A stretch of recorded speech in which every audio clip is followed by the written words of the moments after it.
Bore da, a chroeso i Eglwys Dewi Sant ar gyfer ein gwasanaeth boreol ar y trydydd Sul yn Adfent. Mae'r Nadolig yn brysur yn agosau. Dechreuwn ein gwasanaeth y bore yma drwy oleuo y drydydd ganwyll ar dorch yr Adfent, sef y ganwyll binc neu liw rosyn. Wedi cofio y patriarchiaid, y proffwydi, canolbwyntio'n heddiw ar Iwan Fydyddiwr, a'i lais yn yr anialwch yn galw allan atom paratowch ffordd yr arglwydd. Iesu Grist yw goleuni'r byd, goleuni na all unrhyw dywyllwch a'i drechu. Gweddiwn, o Dduw tragwyddol, wrth fod y tywyllwch yn nesau ar nos yn oedi'n hir, goleuwn ganwll i wasgaru tywyllwch ein cylonau ac erlyd ymaith gysgodion ein meddyliau, fel y boedd o ef y soniodd Iwan Fydyddiwr amdano, gan fod llwybr disglair a chlir, a'n cael yn barod ac yn fodlon i'w groesawu ef sydd yn oleuni'r byd, oherwydd y mae ef yn arglwydd byth bythoedd. Amen.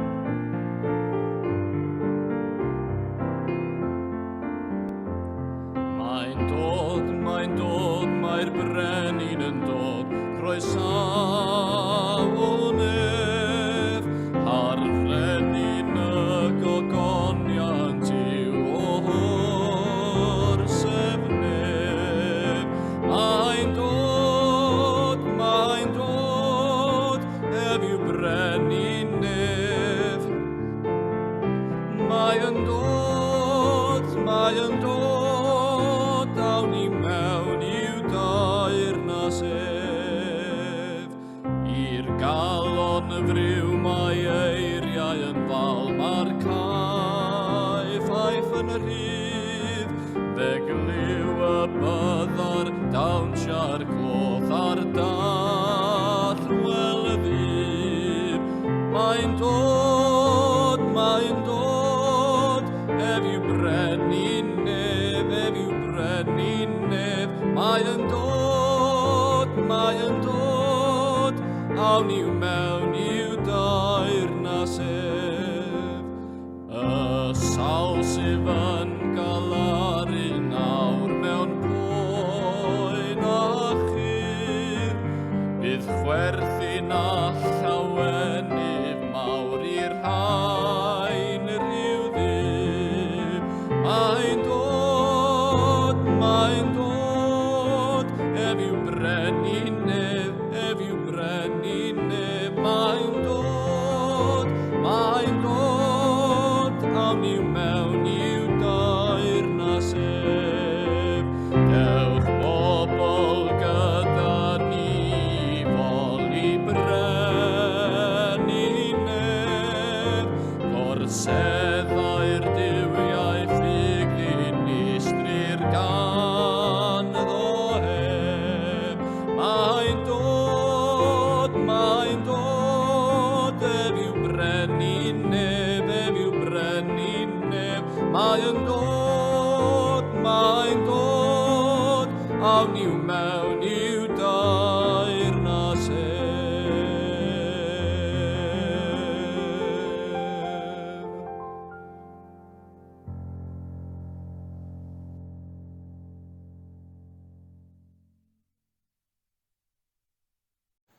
Paratowch yn yr anialwch ffordd yr arglwydd, unionwch yn y diffeithwch briffordd i'n Duw ni. Garedigion yng Nghrist, gadewch i ni gyfarfod ein Duw, yr hwn y mae ei ysbryd gyda ni yn awr a thrwy gydol ein bywydau beunyddiol. Gadewch i ni weddio am gyfleoedd i rannu'r bendithion a dderbyniwn, a gweddiwn ar ei Dduw roi geiriau ni gyfleu ei bendithion, ac ysbrydoli gweithredoedd mwyn i ni fedru rhannu'r bendithion, fel y tynnu'r pawb at y Duw a wasanaethwn ni. Duw yw ein hiachawdwriaeth, ymddiriedwn ynot a pheidio ag ofni. Yr arglwydd yw ein nerth angrym, diolchwn i'r arglwydd a galw ar ei enw. Cyhoeddwn fod ei enw'n oruchaf, canwn foliant mewn llawenydd. Canis mae ein Duw yn fawr yn ein plith. Gan fod Duw yn ddiw sanctaidd, gadewch i ni yn gyntaf gyffesu ein pechodau a cheisio ei fyddeiant.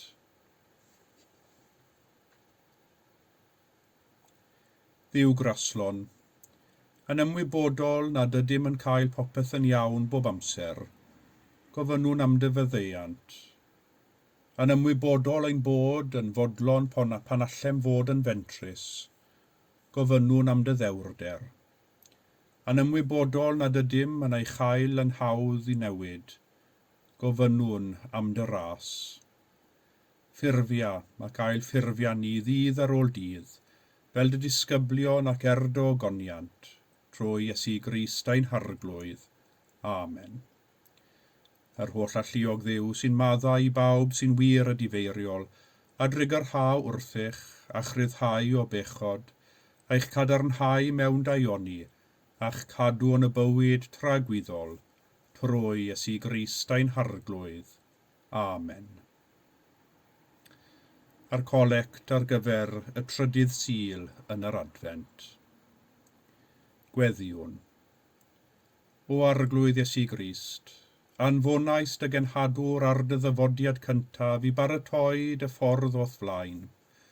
Par i weinidogion ag oruchwylwyr dy ddirgeleddau yn yr un modd baratoi ac arloesi dy ffordd, trwy droi calonnau'r anifydd i ddoethineb y cyfiawn, fel ar dy ail ddyfodiad i farnu'r byd, ac eir ni'n bobl gymeradwy yn dolwg di, oherwydd yr wyt yn fyw ac yn teyrnasu gyda'r tad yr ysbryd glân, yn un Duw, yn awr ac am byth. Amen.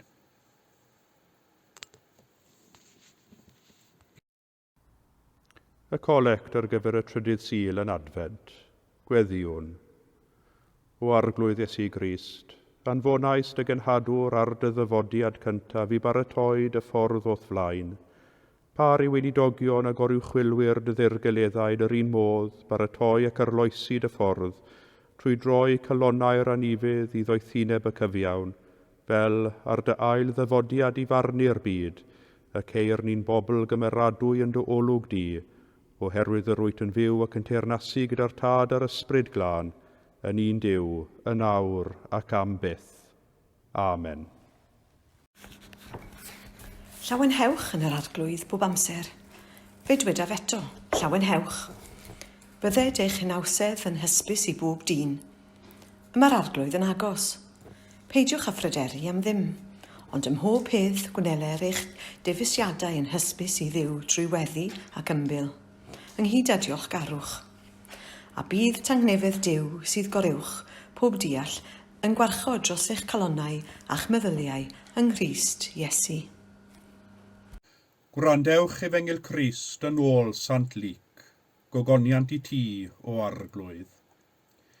Dyweda Iwan wrth y tyrfaoedd oedd yn dod allan i'w bedyddio ganddo. Chwi epil gwiberod, pwy a chrybyddiodd i ffoi rhag ydi gofaint sydd i ddod. Dygwch ffrwythau gan hynny, a fydd yn deilwng o'ch edifeirwch.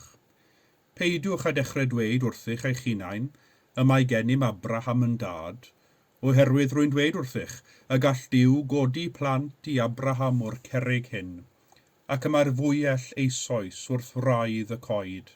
Felly, y mae pob coeden nad yw'n dwy'n ffrwyth da yn cael ei thorri lawr a'i bwrw i'r tân. Gofynna'r tyrfaoedd iddo, beth awn nawn ni felly? Atebai yntau. Rhaid i'r sawl sydd ganddo ddau grys a'i rhannu ag unrhyw un sydd heb grys, a rhaid i'r sawl sydd ganddo fwyd wneud yr un peth. Daeth casglu'r trethu hefyd i'w bedyddio ac meddent wrtho, Athro, beth awn nawn ni?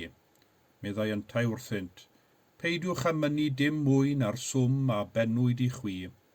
Byddai dynion ar wasanaeth milwrol hefyd yn gofyn iddo, beth awn nawn ninnau? Meddai wrthynt, peidiwch ag ysbeilio neb trwy drais neu gam gyhuddiad, ond byddwch fodlon ar eich cyflog. Gan fod y bobl yn disgwyl, a phawb yn ystyried yn ei galon tybed a Iwan oedd y Meseia, dwedodd ef wrth bawb, yr fi yn eich bedyddio a dŵr, ond yma un cryfach na mi yn dod. Nid fi'n deilwng i ddatod carau ei sandalau ef. Bydd ef yn eich bedyddio ar ysbryd glân ac a thân. a mae ei wyntyll yn barod yn ei law i nithio'n lan yr hyn a ddyrnwyd ac i gasglu'r grawn i'w ysgubor, ond am yr is bydd yn llosgi hwnnw a thân aniffoddadwy. Fel hyn, a chyda llawer anogaeth arall hefyd, yr oedd yn cyhoeddi'r newydd da i'r bobl. Dyma efengil yr arglwydd, moliant i ti o Grist. Dygwch ffrwythau gan hynny, a fydd yn deilwng o chedifeirwch. Dygwch ffrwythau gan hynny, a fydd yn deilwng o chedifeirwch. Yr 8fed adnod o'r 3ydd bennod o'r efengil yn ôl Sant Luc. Canolbwyntiwn heddiw ar un o gymeriadau mawr yr Adfent. Mawr ei neges, mawr ei ddylanwad, a mawr ei waith wrth baratoi'r ffordd ar gyfer dyfodiad Iesu, sef Iwan Fedyddiwr. Mae'n gawr o gymeriad yn yr Adfent, ac yn gawr o gymeriad ar ddechrau'r ynghylau. Ond awredd ym mhob ysyr y gair, mae'n rhaid i ni gyfaddef bod yna rhywbeth amdano sy'n gwneud i ni wingo ychydig, ac sy'n peri symud ychydig yn lletwyn a'n seddi. Wrth i ni brysur baratoi ar gyfer Nadolig, mae'n meddyliau naturiol yn troi at yr addurniadau a'r cardiau, prynu anrhegion a meddwl am y cinio Nadolig, a cheisio ennyn yno mae'n hunain rhyw ymdeimlad nadoligaidd. Wrth i ni nesau at Nadolig, dechreuwn ysu am ganu carolau, meddwl am neges yr yngylion, am y bugeiliaid yn rhithro lawr y llethrau'r stabal, a'r ddelwedd ddedwydd o Mair a Joseph a'r baban yn y cryd. Ond na, nid ar y 3ydd Sul yn yr Adfent. Yn hytrach, fe gawn Iwan Fedyddiwr a'i neges yn tarfu ar y cyfan ac yn ein hysgwyd ei alwad, yn ein galw ni a difarhau ac i wellhau ein buchedd. Roedd Iwan Fedyddiwr yn ddiflewyn ar Dafod. Fe welwn ni hyn ar ddechrau'n darlleniad o'r efengil heddiw wrth i Iwan gyfarch y dorf a oedd wedi dod allan i wrando arno ar geiriau chwi epil gweberod, pwy a chrybyddiodd i ffoi rhag y digofain sydd i ddod. Nid y geiriau mwyaf croesawus na chysurus, ond yr oedd Iwan yn ddiofn ac yn barod i ddweud yr hyn a welodd. Wrth gyfarch a'i genhedlaeth fel epil gweberod, yr oedd Iwan yn cyfeirio at ragryth, twyll, y drwg moesol, a'r llygrediggaeth oedd yn llethu a'i gymdeithas. Yr oedd yn gweld y gwenwyn a oedd yn llygru holl agwedd ac ymwneud unigolion tuag at ei gilydd. Sylweddola Iwan, os oedd cymdeithas am newid, bod yn rhaid enwi'r pechodau oedd yn ei llethu. Fe allwn ni ofyn pam yr ydym yn canolbwyntio'r gymeriad mor fawr a heriol fel Iwan Fedyddiwr yng nghanol yr Adfent ac mor agos at y Nadolig. Wel, tymor y paratoi yw'r Adfent, tymor sy'n gofyn i ni baratoi ein hunain i dderbyn o'r newydd ddyfodiad Iesu'r byd yn bywydau, ac ni allwn wneud hynny nes ein bod ni yn gyntaf yn gweld yr hyn sydd angen arnom ni i ddiwygio yn ein bywydau ein hunain. Ynglwm ag alwad Iwan Fedyddiwr i edifarhau, mae'r alwad i ddwy'n ffrwyth edifeirwch yn ein bywydau. Hynny yw y newidiadau bychain yn ein hagweddau a'n hymddygiad, sy'n ein tywys ni ar hyd trywydd gwahanol, trywydd bywyd, trywydd sydd yn ein harwain at Iesu Grist. Beth oedd gwaith Iwan Fedyddiwr yn yr efengil, ond i baratoi eraill a'i cyfeirio hwy at Iesu y Meseia. Pan oedd pobl yn ystyried a Iwan oedd y Meseia, a'i ateb yn syth oedd tynnu ei sylw oddi arno ei hunan, a'i cyfeirio nhw at yr un cryfach a ddeiau ar ei ôl.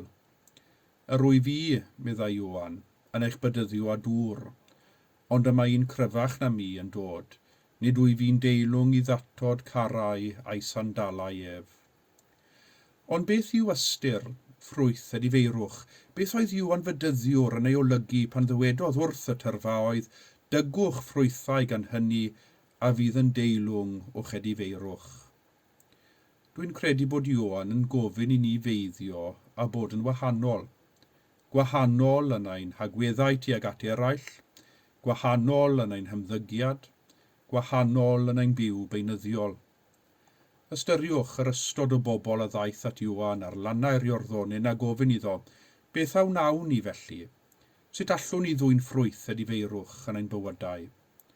Ateb Iwan yn syml oedd gofyn iddyn nhw ganolbwyntio yn gyntaf ar yr ymarferol, ar y pethau y gallent eu gwneud yn weddol hawdd.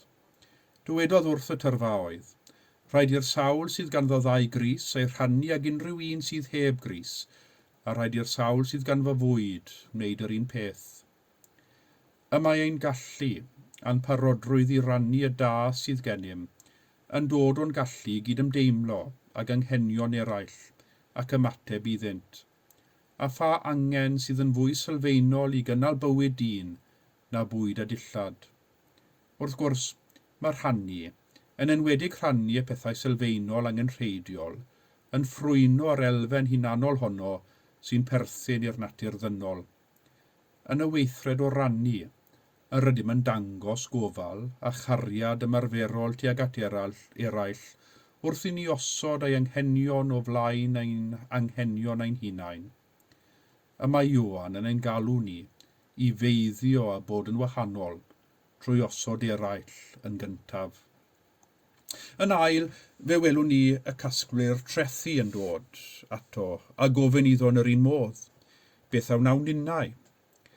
Roedd gan gasglwyr trethu yng nghyfnod Iesu enw drwg.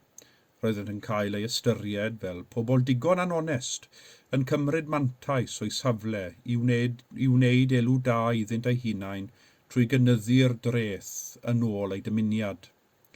Anodd iawn oedd i unrhyw un ddadle a chasglwr trethu ynglyn â'r dreth yr oeddent yn gofyn amdani. Roedd hwn yn arferiad a oedd yn cael ei ystyried yn hollol dderbyniol gan yr awdurdodau Rhufeinig. Ond gofynnodd Iwan Fedyddiwr i'r casglwyr trethu i feiddio a bod yn wahanol, i beidio mynnu mwy na'r swm a benwyd ganddynt.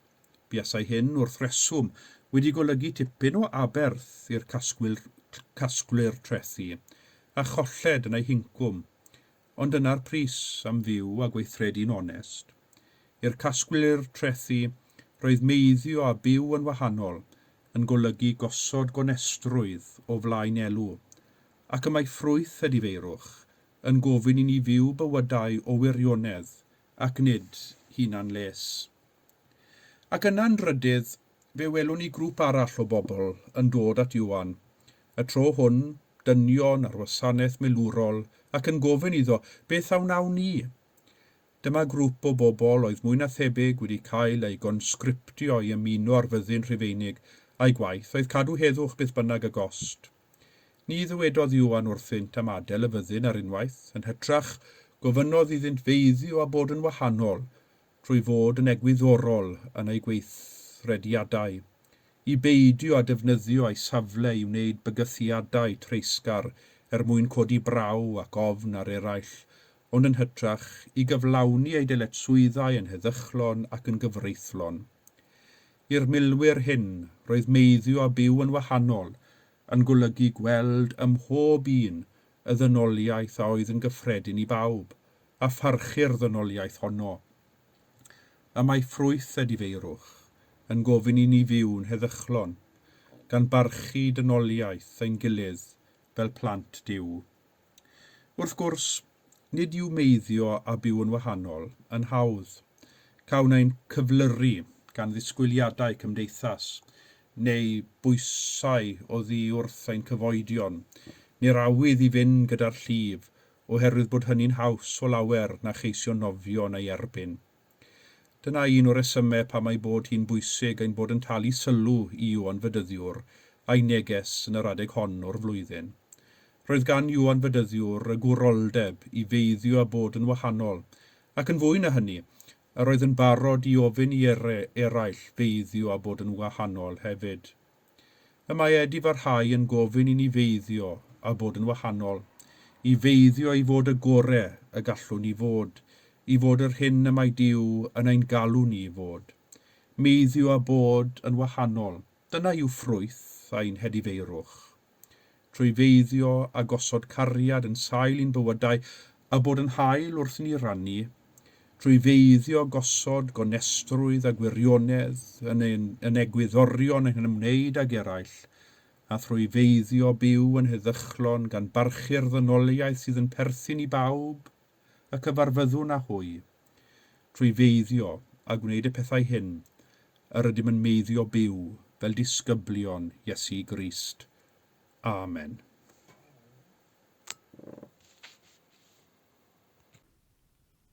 Dwedwn gyda'n gilydd y credo. Yr wyf yn credu ac yn ymddiried yn i'w dad, fy nhonell pob bod a bywyd, yr un yr ydym yn bod ei fwyn. Yr wyf yn credu ac yn ymddiried yn i'w fab, a gymerodd ei natur ddynol ni, a fu farw drosom ac at gyfododd. Yr wyf yn credu ac yn ymddiried yn i'w ysbryd glân, sy'n rhoi bywyd i bobl Dduw ac yn ymlygu Crist yn y byd. Dyma ffydd yr Eglwys, dyma ein ffydd ni, yr ydym yn credu ac yn ymddiried yn un Duw, Tad, Mab ac ysbryd glân. Amen. O'r nef y daeth fab di'n i'r byd yn dlawd heb feddi dim, i weini'n fwyn ar y gwan.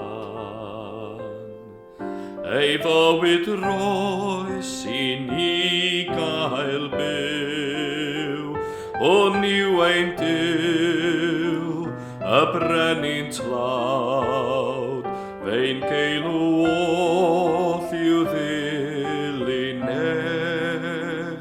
i fyw bob dydd fel penrhanreg wyw o'i law.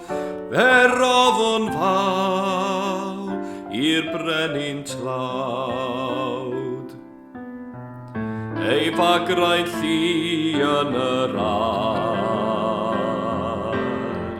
fy meichiau trwm gymerodd ei galon fawr oedd yn gris. Dewythus difon ben meddef, hwn yw ein Duw, y brenin tlawd, fe'n geilw oll i'w ddilyneb, i fyw bob dydd fel penanheg wyw o'i law. Fe roddwn fawl i'r brenin tlawd.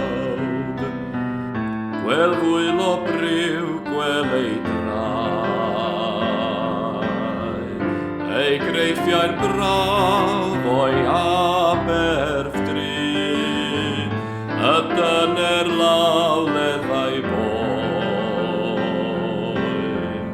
a rwygwyd gan yr hoelion llym, hwn yw ein Duw, y brenin tlawd, fe'n geilw oll i'w ddilyneb, i fyw bob dydd fel penanheg wyw o'i law. Fe roddwn fawl i'r brenin tlawd, yn iselfryd gweini wnawn, a'i fewis ef yn arglwy pawb, wrth estyn llaw at fy mrawd. Cydnabod wnawn ein brenin tlawd, hwn yw ein Duw, y brenin tlawd, fe'n geilw oll i'w ddilyneb, i fyw bob dydd fel penanreg wyw o'i law. Fe roddwn fawl i'r brenin tlawd.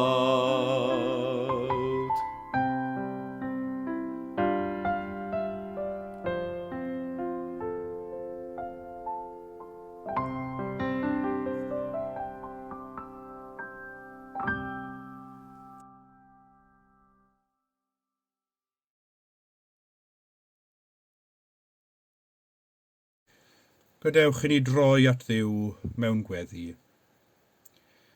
Gweddiwn dros yr rhai sy'n byw yng nghanol rhyfel, mewn gwersylloedd ffoaduried, mewn blychau carbod, a galwwn arna ti, Dduw heddwch, digon yw digon. Gweddiwn dros blant sy'n mynd i gysgu'n llwglyd, sy'n deffro'n ofnus, sy'n byw heb obaith, a galwwn arna ti, Dduw heddwch, digon yw digon.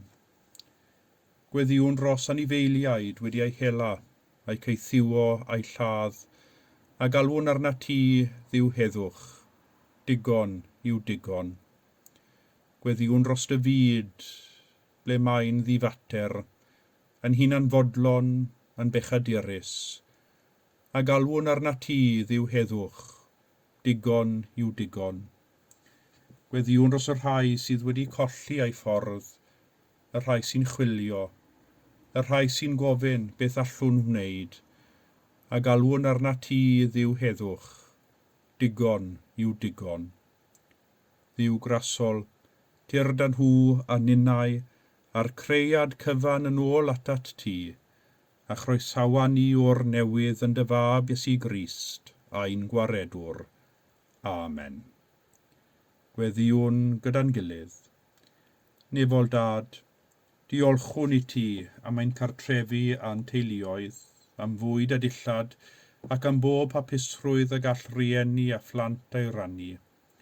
Gofynnwn am eithgariad ein hamgylchynu, a thofal ein hamddiffyn, ac am gael adnabod y dangnefedd bob amser. Arglwydd yn dy drigaredd, derbyn y gweddiau hyn, mwyn dy fab Iesu Grist a'n harglwydd. Amen. Fel y dysgodd ein hiechawdwr ni, gweddiwn yn hyderus. A'n tad, yr hwnnwyt yn y nefoedd, sancteiddiau'r denw, deled y deyrnas, gwneler dewyllus, megis yn y ne felly ar y ddeiar hefyd. Dyroi ni heddiw ein bara beunyddiol, a maddau ni ein dyledion, fel y myddeiw nina ein dyledwyr, ac nac arwain ni brofedigaeth, eithir gwared ni rhag drwg, canis eiddot ti o'r deyrnas a'r gallu a'r gogoniant, yn oes oesoedd. Amen.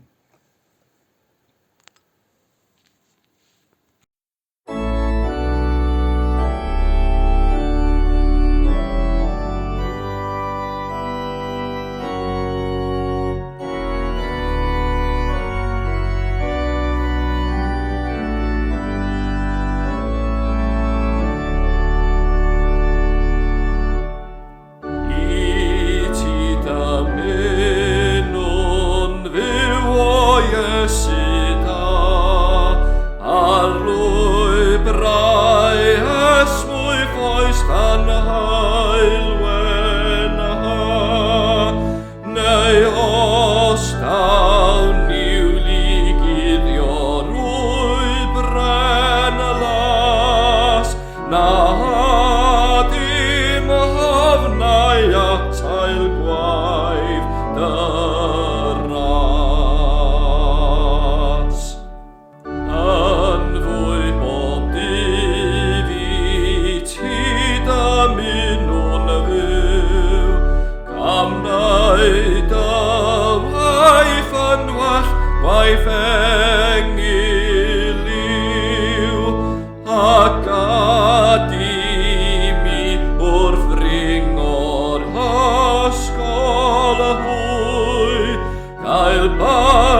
Mae'r byd yn dweud, fedrwch chi byth gael digon o arian, ond dywedwn ni, rhannwn, meiddiwn fod yn wahanol.